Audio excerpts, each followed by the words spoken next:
कल तक मैं आपसे जो बात कर रहा था वो अष्टांग हृदयम का एक हिस्सा था, जिसमें आबो हवा, तासीर, रहने वाला स्थान, उसका महत्व, वहां की मिट्टी, उसका महत्व वगैरह वगैरह। अब मैं सीधे आपके शरीर पर आ रहा हूं। भागवत जी मनुष्य शरीर के बारे में ये कहते हैं कि ये मनुष्य का शरीर सबसे महत्वपूर्ण है और बहुत प्रयासों के बाद मिलता है। ये आपने कई बार सुना होगा। आपके पूर्व जन्म के बहुत सत्कर्म हो तो आपको मनुष्य शरीर मिलता है। और भागवत जी ने एक जगह कहा है कि आप ही हैं जो मोक्ष धारण कर सकते हैं। ऐसा कहा जाता है इस देश में कि जानवरों में, पशु पक्षियों में और कीड़े मकोड़ों में मोक्ष की स्थिति नहीं आती। मनुष्य योनि ही है जिसमें आप मोक्ष को प्राप्त कर सकते हैं। तो उनकी मोक्ष की परिभाषा बहुत सुंदर है। मोक्ष क्या है? हम सब लोगों ने कई बार अलग अलग समय अलग अलग लोगों से सुना होगा कि मोक्ष ऐसा है, मोक्ष ये है। भागवत जी की परिभाषा बिल्कुल साफ और सरल सीधी है। जो व्यक्ति, मनुष्य अपने दुखों को दूर करे और दूसरों के दुखों को दूर करने का सतत प्रयास करे, उसमें सफलता मिले न मिले, सफलता की बात नहीं कहते, वो ईमानदारी से प्रयास करे तो उसको मोक्ष होता है। दुखों से मतलब क्या? तो भागवत जी कहते हैं कि 3 तरह के दुख सारी दुनिया में हैं। एक तो दैहिक दुख, शरीर का दुख, दैहिक दुख। दूसरा है दैविक दुख, भगवान का दिया हुआ कोई दुख जो आपके शरीर से अलग है। भगवान ने आपको कोई दुख दे दिया, अचानक से आप गरीब हो गए, या अचानक से आपके घर में कोई दुर्घटना हो गई, आग लग गई, धरती कंप आ गया, भूकंप आ गया, आपका घर टूट गया, सब कुछ तहस नहस हो गया, सुनामी आ गया, ये दैविक दुख। और तीसरा और आखिरी दुख है भौतिक दुख। भौतिक दुख में सबसे ज्यादा यही है, गरीबी, बेरोजगारी, भूखमरी। तो वो भागवत जी कहते हैं कि दैहिक, दैविक और भौतिक तीनों दुखों से जो व्यक्ति मुक्त हो और दूसरों को मुक्त करने का रात दिन प्रयास करे, वही मोक्ष का अधिकारी है। आगे के सूत्र में वो ये कहते हैं कि अगर आपने अपने जीवन के तीनों दुख दूर कर लिए और आप दूसरों के दुखों को दूर करने के लिए कुछ नहीं करते, तो माफ कीजिए, आप कभी भी मोक्ष के अधिकारी नहीं हो सकते। हमारे यहां बहुत सारे साधु संत हैं जो हिमालय में जाके तपस्या करते हैं। तो उनकी जो तपस्या है हिमालय की, वो अपने दुखों को दूर करने तक सीमित है। अगर वो वापस हिमालय से लौटकर समाज के दुख को दूर नहीं करेंगे तो किसी को भी मोक्ष नहीं होगा।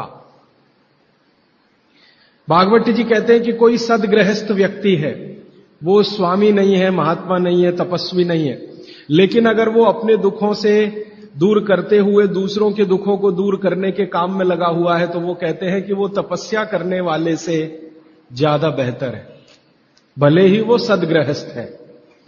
और वो ये कहते हैं कि ज्यादा समय, भागवत जी मानते हैं कि सदगृहस्थ ही है जो दूसरों के दुखों को दूर करने में ज्यादा मदद कर सकते हैं, क्योंकि उन दुखों का अनुभव उन्हें है, जिसका दुख वो दूर करने का कोशिश करें। इसका मतलब यह है कि भागवत जी की परिभाषा में गृहस्थी होना, माने सदगृहस्थ होना, ज्यादा बड़ी बात है। वो साधु संतों के बारे में कहते हैं कि ये सिर्फ अपने दुखों के दूर करने के चक्कर में लगे हुए हैं। भगवान से इनकी जो वार्तालाप है या संवाद है वो अपने तक सीमित है। समाज के लिए सिर्फ प्रार्थना करके बंद कर देते हैं, आगे नहीं बढ़ते। इसलिए वो कहते हैं कि आप अपने दुख दूर करें, दूसरों के दुख दूर करने के काम में सतत लगे, भले प्रयास आपका सफल हो ना हो। सफलता की बात वो नहीं कहते, वो ये कहते हैं कि सफलता असफलता वो सब ईश्वर के हाथ में है, आपके हाथ में नहीं है। आपसे जो सबसे ज्यादा मैं बात करूंगा, जिसकी जरूरत भी है आपको, वो दैहिक दुख के बारे में बात करूंगा। आपका शरीर, ये जो पेट है, शरीर का मध्य भाग, वो ये कहते हैं कि शरीर का दुख दूर करने में सबसे बड़ी भूमिका इसकी है। तो 90% दुख पेट से है।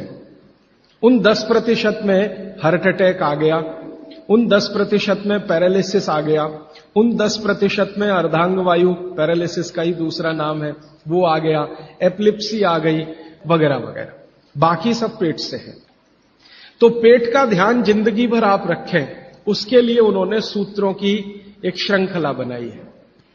माने आज से मैं जो सूत्र बताने जा रहा हूं, इनका पालन अगर आप करेंगे तो आप अपने जीवन में 148 बीमारियों से हमेशा बचेंगे। और भागवती जी का यह कहना है कि बीमारियों से बचना बहुत महत्व का है बनिस्बत की बीमारियों का इलाज करना। Prevention is better than cure. आज के सूत्रों को थोड़ा ज्यादा ध्यान से सुने। तो आज से जो शुरू हो रहा है वो फंक्शनल पार्ट है। इस फंक्शनल पार्ट में सबसे पहला सूत्र भागवती जी का, वो कई बार ये लिखते हैं अपने सूत्रों में कि खाना महत्व का नहीं है, खाने को पचाना महत्व का है। क्योंकि भोजन पचेगा तो रस बनेगा, उसी रस में से मांस, मज्जा, रक्त, मल, मूत्र, वीर्य, मेद ये सब बनेगा, अस्थियां बनेंगी और वही आपके शरीर के लिए आगे जीवन में काम आएंगे। पहला सूत्र भोजनांते विषम वारी। इसका सीधा सा अर्थ है भोजन के अंत में पानी पीना विष पीने के बराबर है। सूत्र ये है, भोजन अंते माने भोजन के अंत में, भोजनांते विषम वारी। विष समझते हैं आप जहर, जहर जैसा क्या है? पानी। सूत्र उतना ही है। समझने के लिए मैं आपको बहुत उदाहरण दूंगा ताकि आप जल्दी पता कर पाएं। भागवती जी ने एक सूत्र में यह कहा है कि हमारा जो शरीर है, इसका जो मुख्य स्थान पेट है, इसमें एक स्थान होता है पेट के अंदर, नाभि, लेफ्ट साइड में, नाभि से थोड़ा ऊपर जहां मेरा हाथ रखा हुआ है, इस स्थान को कहते हैं जठर। संस्कृत में कहते हैं जठर, हिंदी में कहते हैं आमाशय, अंग्रेजी में चाहे तो एपिगैस्ट्रिकम। भागवती जी कहते हैं कि इसमें अग्नि प्रदीप्त होती है, जठर अग्नि, जठराग्नि। और भोजन जो कुछ भी आप करते हैं वो पहले जठर में ही जाता है। यह है महत्व की बात। आपने रोटी का पहला टुकड़ा मुंह में डाला और जैसे ही टुकड़े को चबाना शुरू किया, लार बनना शुरू हुआ, तुरंत अग्नि प्रदीप्त हो जाती, पहले ही टुकड़े में। तो ये अग्नि प्रदीप्त हुई। अब आप जो भोजन कर रहे हैं ये इस अग्नि के प्रभाव में पचेगा। तो भोजन के पचने की क्रिया में पहले भोजन रस में बदलेगा। पहले पेस्ट बनेगा, जैसे टूथपेस्ट की कंडीशन होती है वैसा बनेगा, लुगदी जैसा। फिर उसमें से रस बनेगा, फिर रस में से सब कुछ बनेगा। अब ये अग्नि भोजन को पचा रही है और आपने भोजन पूरा करते ही पानी पी लिया, गट गट गट गट गट गट, तो क्या हुआ? अग्नि शांत हो जाएगी। अग्नि का पानी से मेल नहीं है, दुश्मनी है। तो आपके पेट में खाना खाते ही अग्नि जल रही है। अब आपने पीछे से गिलास 2 गिलास पानी पी लिया। कोई लोग तो लोटा भर के पी लेते हैं, कई लोग तो भोजन से ज्यादा पानी पी लेते हैं। तो फिर भागवती जी कहते हैं भोजन पचेगा नहीं, वो सड़ेगा। वो कहते हैं कि भोजन अगर सड़ना शुरू हुआ तो सबसे पहले गैस बनेगी, वायु बनेगी, और ये वायु आपकी जिंदगी हराम कर देगी। और ये वायु की तीव्रता जब बढ़ेगी तो गले में जलन होगी, छाती में जलन होगी, पेट में जलन होगी। तो ये वायु पूरे शरीर में घूमेगी तो सिर घूमेगा, आपको चक्कर आएंगे, सिर में दर्द होगा, पीठ में भी दर्द हो सकता है, हृदय स्थान पे भयंकर दर्द हो सकता है। कई बार तो इतना दर्द होता है कि आपको लगेगा कि हार्ट अटैक आ गया, लेकिन वो वायु का दर्द है, हार्ट अटैक नहीं। और ये जो वायु बनी भोजन के सड़ने से, इसी वायु में से भागवती जी ने सूची बनाई है कि 103 रोग पैदा होंगे। 103। सबसे पहला रोग है उसमें एसिडिटी, हाइपर एसिडिटी। ज्यादा दिन अगर आपने ये चक्कर चलाया पानी पीने का तो अल्सर, पेप्टिक अल्सर, बवासीर, मूलव्याध, भगंदर, और अंत का एक रोग है कैंसर, कर्क रोग। माने एसिडिटी से शुरू होकर आप कैंसर तक की यात्रा कर सकते हैं। और बाद में भागवती जी कहते हैं, वो भी बता देता हूं, वो दूर का सूत्र है लेकिन यहीं पे ले आता हूं उसको, कि आपका जो भोजन सड़ेगा तभी कोलेस्ट्रॉल बनेगा। अगर भोजन का पाचन हुआ तो कोलेस्ट्रॉल शून्य रहता है।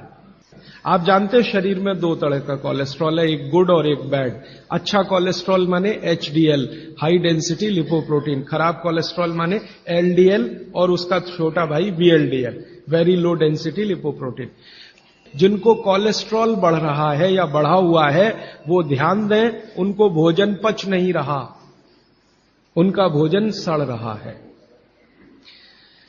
तो कोलेस्ट्रॉल बढ़ेगा तो हार्ट अटैक भी आएगा, कोलेस्ट्रॉल बढ़ेगा तो घुटने भी जड़ हो जाएंगे, सारी संधियां आपकी एकदम कड़क हो जाएंगी, आपको चलना फिरना मुश्किल हो जाएगा, 10 कदम चलना मुश्किल हो जाएगा। तो वो ये कहते हैं कि जब 103 बीमारियां एक छोटी गलती से आती हों तो वो गलती कभी करना नहीं। अब जैसे ये सूत्र पूरा हुआ तुरंत आपके मन में प्रश्न आएंगे कि पानी कब पीना। तो भागवत जी कहते हैं कि कम से कम 1.5 घंटे के बाद पानी पियो। अब ये जो 1.5 घंटे का कैलकुलेशन है ये क्या है? ये भागवत जी कहते हैं कि जो आपने खाया वो आपके जठर स्थान में 1.5 घंटे तक अग्नि के प्रभाव में रहता है, 1.5 घंटे तक। और 1 से 1.5 घंटे का वो बताया है तो अलग अलग क्षेत्र के हिसाब से। अब मान लीजिए उत्तरांचल का कोई आदमी इसी सूत्र को पढ़ेगा तो उसको तो अग्नि का असर 2 से 2.5 घंटे रहेगा, पहाड़ वाला। लेकिन आपके लिए मैं बात कर रहा हूं तो 1 से 1.5 घंटा, ठीक है। अब तुरंत आपके मन में सवाल आएगा, भोजन के बीच में पीना कि नहीं पीना, और भोजन के पहले पीना कि नहीं पीना। वो ये कहते हैं कि भोजन के पहले पानी पीना तो कम से कम 40 मिनट और अधिक से अधिक 1 घंटा। आपको सीधा सा हिसाब बताता हूं, 10 बजे खाना अगर खाना चाहते हैं तो 9 बजे से लेकर 9:20 तक आप चाहें उतना पानी पी सकते हैं। और बीच में पीना कि नहीं, वो कहते हैं कि अगर आपके भोजन में 2 अन्न हैं, दो अन्न माने एक रोटी खा रहे हैं आप, वो गेहूं है, और दूसरा चावल खा रहे हैं, तो चावल और गेहूं 2 अन्न। एक अन्न की पूर्ति पूरी हुई और दूसरे की शुरू होने वाली है, तो बीच का जो जंक्शन पॉइंट है इस पे पानी पीना। मतलब इसका सीधा है, रोटी पूरी हो गई, अब आप चावल खाने की तैयारी कर रहे हैं, तो रोटी खाने के बाद चावल खाने से पहले आप जरूर पानी पीना। लेकिन मात्रा कितनी? तो वो कहते हैं 2 या 3 घूंट, इतना ही। उसके बाद जब दूसरा अन्न आपने शुरू कर दिया फिर नहीं, फिर तो पूरा आप भोजन ही करके उठिए। अब आप भोजन कर लिया तो गला साफ करने के लिए थोड़ा 1-2 घूंट और पी लेना, गला साफ करने के लिए।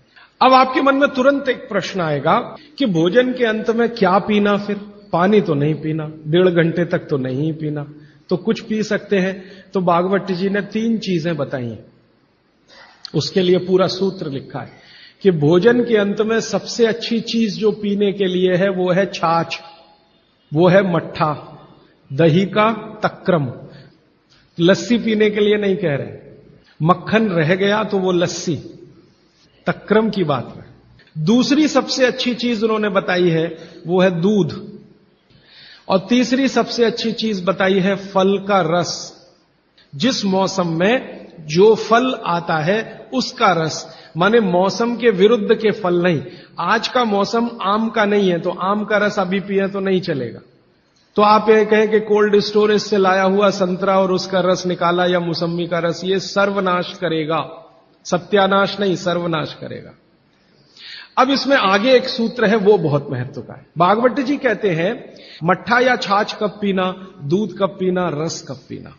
तो सुबह के भोजन के बाद जूस, भागवत जी ने नाश्ता शब्द कहीं नहीं इस्तेमाल किया है, सुबह का भोजन आप उसको नाश्ता कैसे, दोपहर के भोजन के बाद मट्ठा और रात के भोजन के बाद दूध। और वो ये कहते हैं आगे के सूत्र में कि इनका क्रम उल्टा सीधा मत करना कभी, कि हमारे शरीर को मट्ठे का पाचन होने के लिए जो रस की जरूरत होती है, रस माने एंजाइम, जो एंजाइम या रस की जरूरत होती है वो दोपहर को ही होते हैं पेट में।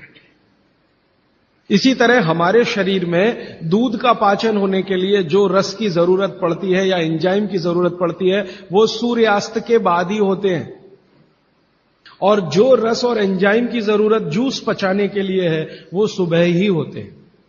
अब आप कहेंगे हमारे बच्चे तो स्कूल जाते हैं दूध पीकर जाते हैं, तो बदल दो, जूस पिलाकर भेजो। और आप कहेंगे जी पिएंगे नहीं, आप जैसी आदत डालेंगे बच्चे वैसे ही होने वाले हैं, क्योंकि बच्चे अपने से कुछ नहीं सीखते, वो आपका सिखाया हुआ है सारा कुछ। समझ जाएंगे तो उनकी भी जिंदगी में ये परमानेंट हो जाएगा। अभी इसके आगे का सूत्र है। तो पानी कैसे पिए? तो हमारे यहां पानी पीने के बहुत तरीके हैं। लोटा मुंह से लगाया, गट गट गट गट उतार लिया, गिलास मुंह से लगाया, गट गट गट गट उतार लिया। तो भागवती जी कहते हैं नहीं, ये तरीका बिल्कुल गलत है पानी पीने। वो कहते हैं कि पानी को चुस्कियां ले लेकर पिए। जैसे आप गर्म दूध पीते हैं ना, भागवती जी बिल्कुल उसके समकक्ष रखते हैं। अब ये क्यों? आप एक साथ पूरा पानी उतारें गले के नीचे और एक एक घूंट पानी उतारें गले के नीचे, दोनों में जमीन आसमान का अंतर है। क्या अंतर है? हमारे पेट में भोजन को पचाने के लिए अग्नि होती है और इस अग्नि को तीव्र करने के लिए अम्ल होता है। अम्ल, एसिड प्राकृतिक रूप से बनता है।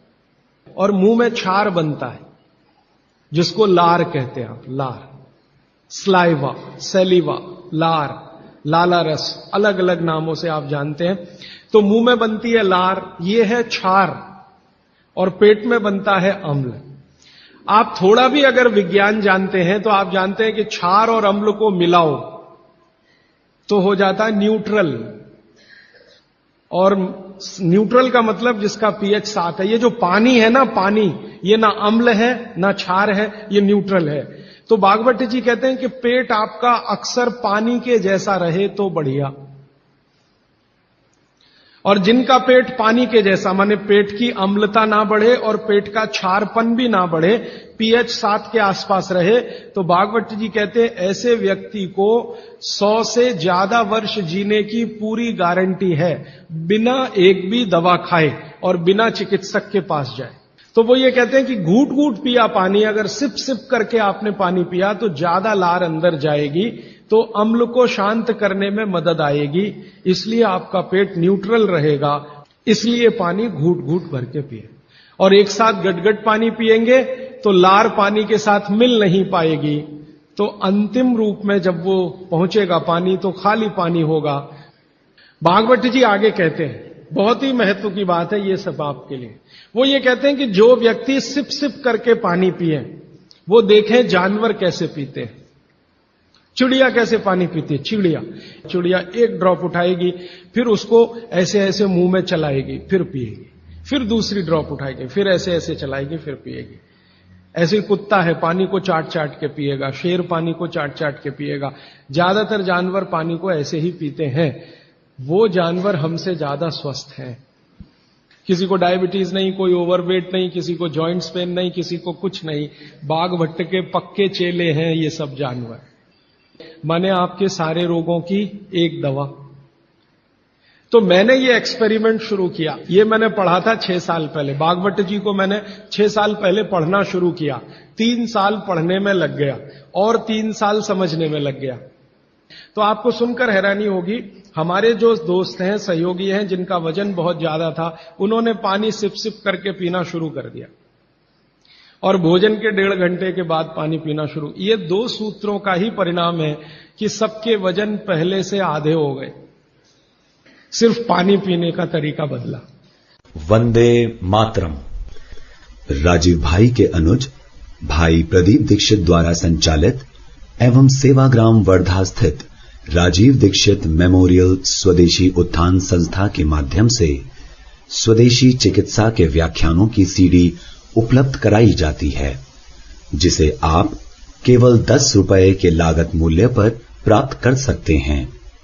राजीव भाई के इन प्रेरणादायी व्याख्यानों की सीडी को आप अपनी क्षमता अनुसार 100, 200, 500 या अधिक संख्या में दान करें और स्वदेशी चिकित्सा के इन व्याख्यानों को घर घर पहुंचाने में हमारी मदद करें। फिर मैंने डॉक्टरों से बात की कि ये चक्कर क्या है, तो उन्होंने कहा बात सीधी सी ये है कि जो लार है ना, इसकी मेडिसिनल प्रॉपर्टी सबसे ज्यादा है। आपने जानवरों को देखा होगा, उनको कभी भी कोई चोट लगे तो वो अपने लार से ही ठीक कर लेते हैं, चाट चाट के। अब वो ये कहते हैं कि भारत के वो मनुष्य या स्त्रियां और पुरुष बहुत ही दुर्भाग्यशाली हैं जो इस लार को अंदर ले नहीं जा पाते।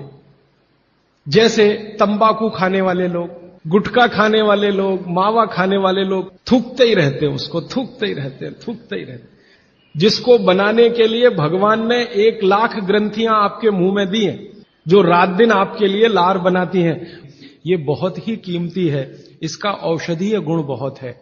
और जैन दर्शन में इसको अहिंसा के साथ जोड़ा हुआ है। और वो मैंने करके भी देखा है कि सुबह की लार गलती से भी आप किसी चींटी या चींटा या मक्खी पे थूक दो, वो तुरंत मर जाए, क्योंकि उसका औषधीय गुण बहुत प्रबल होता है सुबह सुबह। और आप गुटखा खा खा के उसको थूकते रहते हैं तो सड़क तो खराब करते ही हैं, अपने को उससे ज्यादा खराब करते हैं। तो मेरी हाथ जोड़कर विनती है कि आप में से कोई लार थूकने वाला हो, थूकने वाला आदमी, ये तो भागवत जी की डिक्शनरी में नहीं है। वो कहते हैं कि एक ही कंडीशन में आप कुछ थूक सकते हैं, जब कफ बहुत बढ़ा हुआ हो, तभी, बस। उसके अलावा दूसरी कोई कंडीशन नहीं कि आप थूकें। तो फिर आप कहेंगे जी पान खाएं, तो पान खाने के लिए नियम बताया, पान खाओ तो कत्था मत लगाओ, बिना कत्थे का पान खाओ, थूकने की गरज ही नहीं।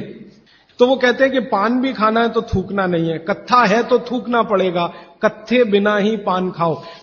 पान तो पित्त और कफ दोनों का नाश करता है, और चूना वात का नाश करता है। तो वो कहते हैं कि पित्त और कफ का नाश कर दिया पान ने, चूने ने कर दिया वात का, तो वात पित्त कफ तीनों ही संतुलित हैं, तो पान खाके तो जिंदगी भर निरोगी रह सकते।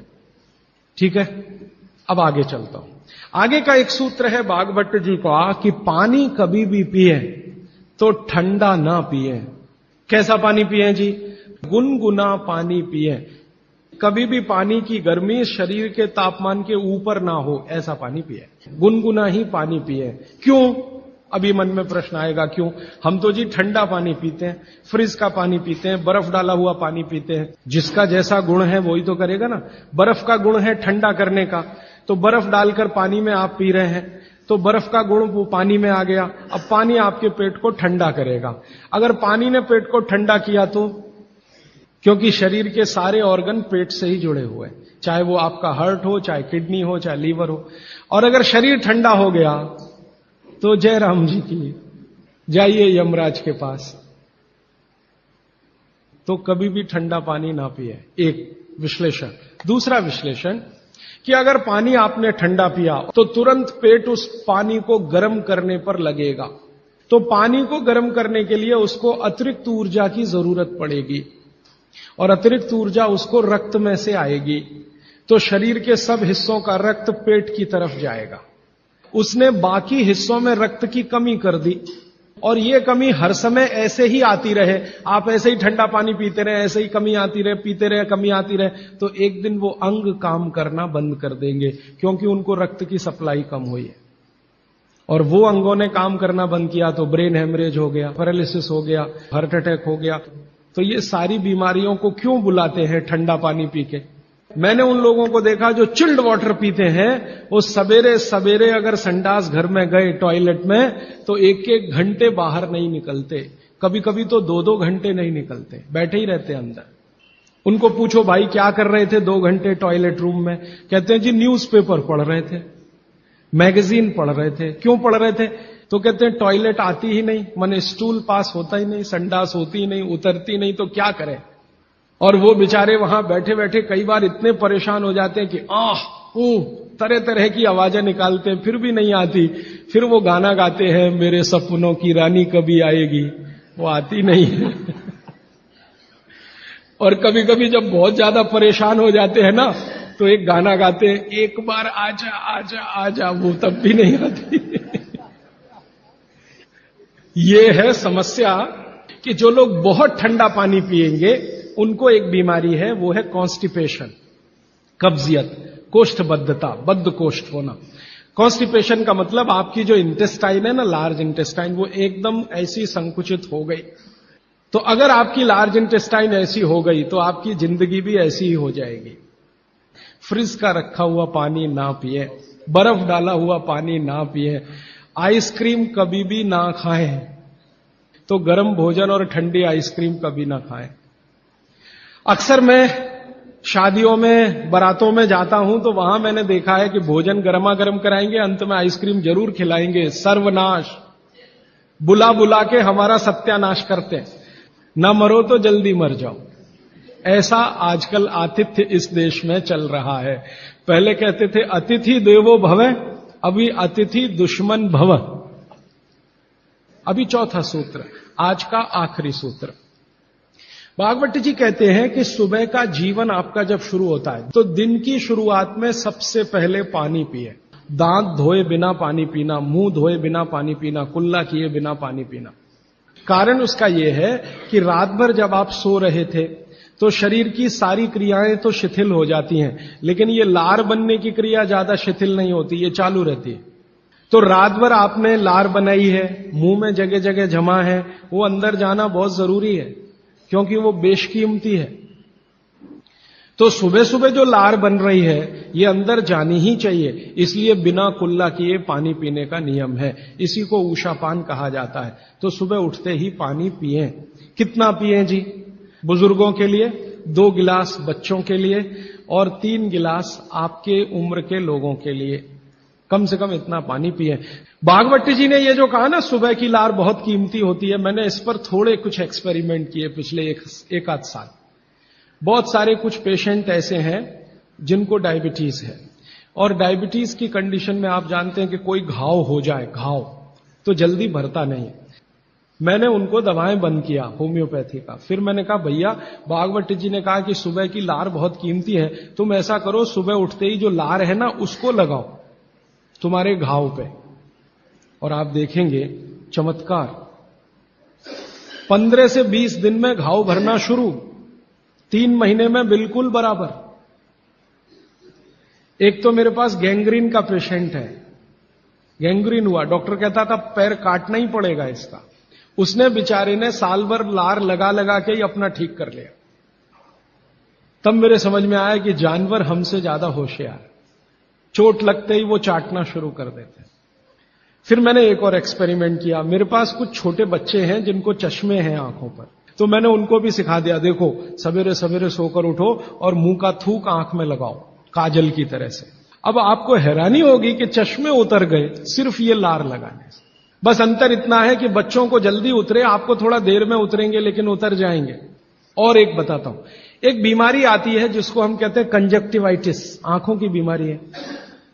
अक्सर उसमें आंखें लाल हो जाती हैं, आंखों में बहुत जलन होती है, जैसे खून उतर आया हो आंखों में, वो कंडीशन हो जाती है।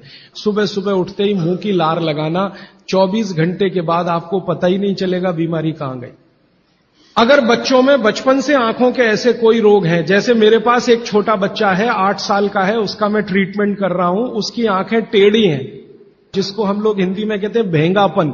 अब उसके माता पिता गरीब हैं और वो ऑपरेशन का खर्चा नहीं उठा सकते।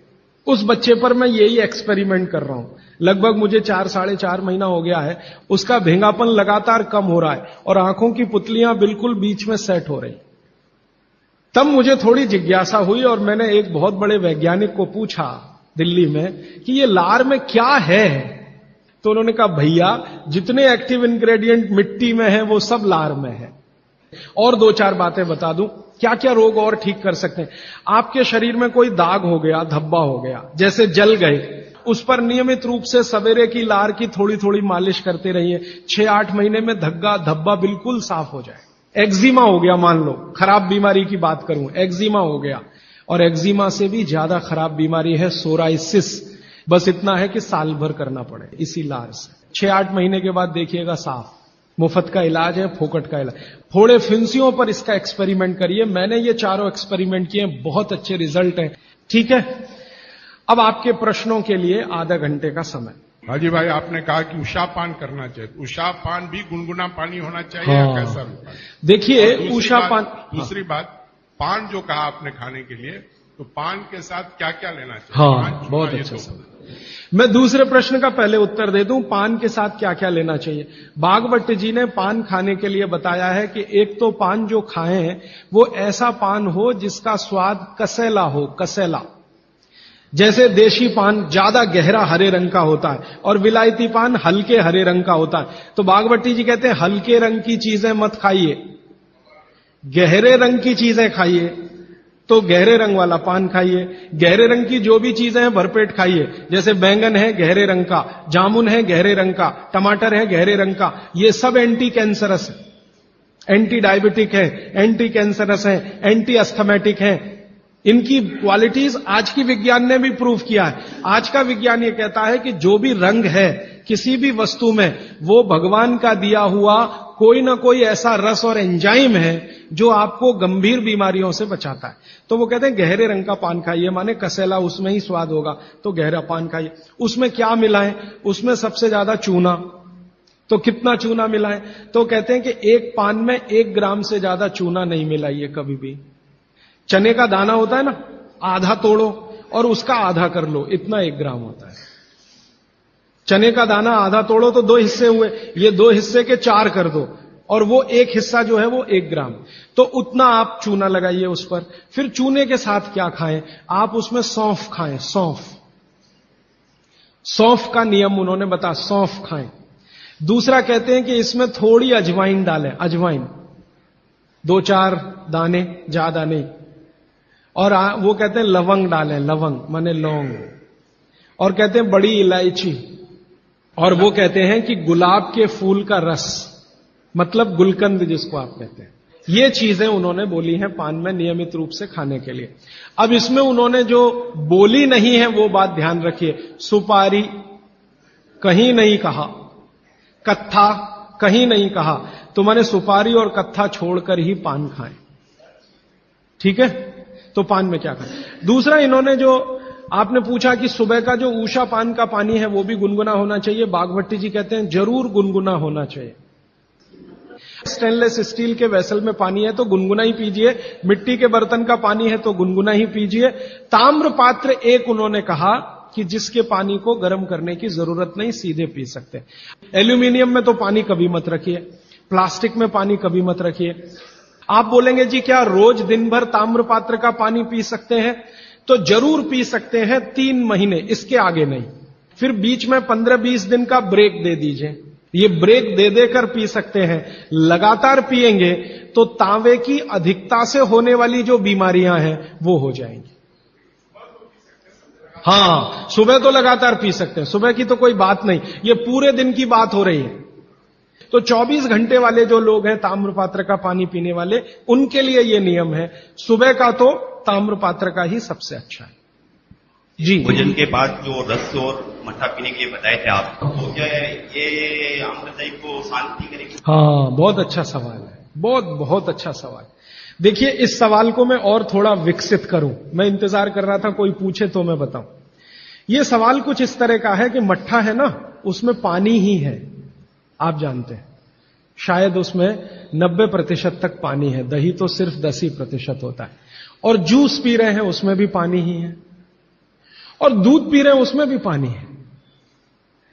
अब बागवती जी एक तरफ तो कह रहे हैं कि खाने के बाद पानी मत पियो, और दूसरी तरफ कह रहे हैं मट्ठा जरूर पियो, दूध जरूर पियो और फल का रस पियो, तो उसमें तो पानी ही है। तो क्या वो पानी जठर अग्नि को शांत नहीं करेगा? प्रश्न ये है। ये पूरा नहीं पूछ पाए, मैंने पूरा कर दिया। इसका बहुत ही सुंदर एक्सप्लेनेशन बागवती जी करते हैं। वो ये कहते हैं कि पानी का जो गुण है वो अपना कुछ नहीं, पानी को जिस पात्र में रखा है या जिसमें मिलाया है उसी का गुण वो धारण करता है। आपने एक पुराना गाना सुना है, पानी रे पानी तेरा रंग कैसा, फिर आगे है जिसमें मिला दो उस जैसा।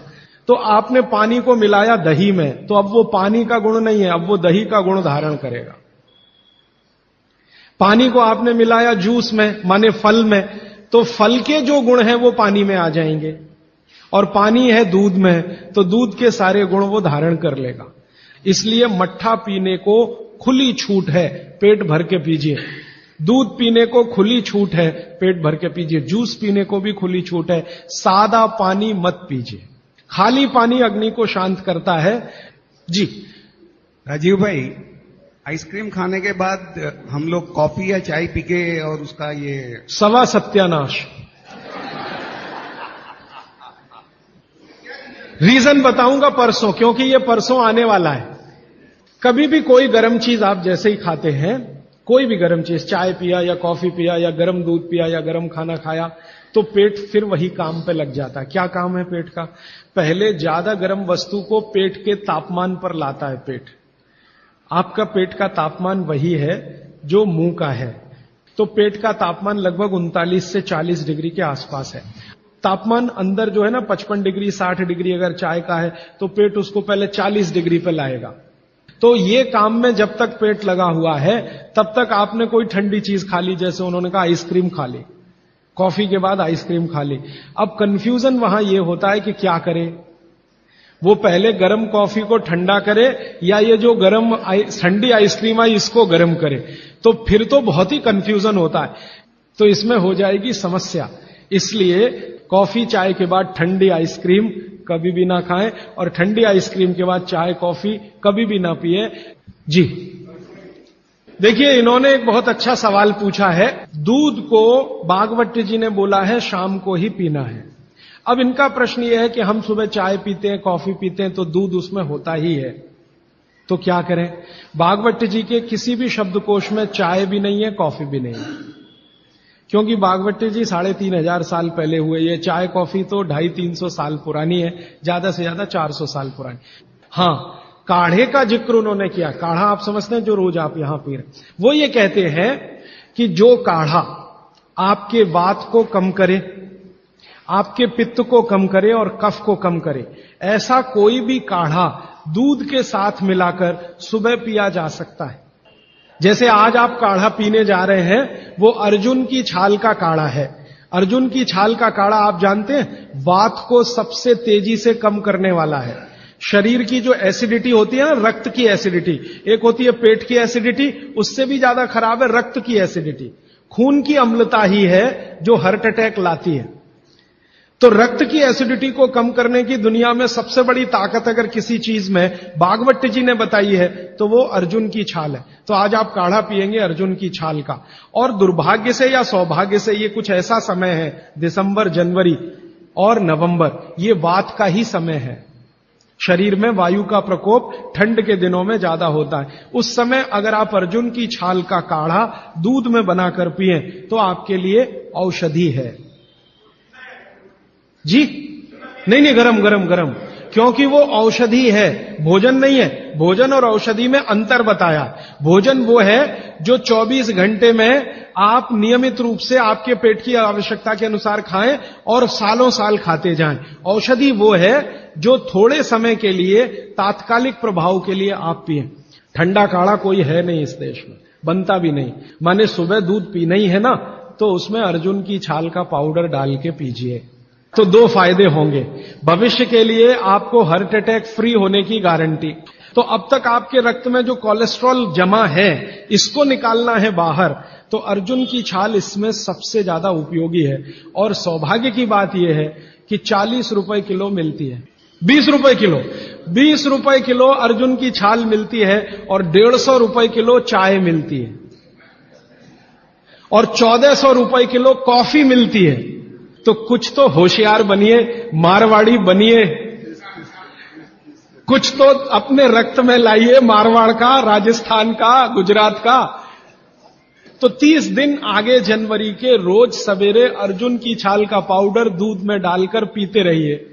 और अगले साल का याद रखिए, नवंबर, दिसंबर, जनवरी, तो ये 3 महीने अर्जुन की छाल पिया तो पूरे साल भर का कचरा निकालता है और अगले सालों की guarantee, heart attack free. Quantity कितनी रहनी चाहिए? 1 गिलास दूध तो आधा चम्मच अर्जुन की छाल का पाउडर, आधा चम्मच माने टी स्पून। और इसमें अगर गुड़ मिलाएंगे तो बहुत अच्छा। गुड़ नहीं मिले तो गुड़ को बनने से पहले की स्टेज है, लिक्विड फॉर्म का गुड़, वो काकवी कहलाता है।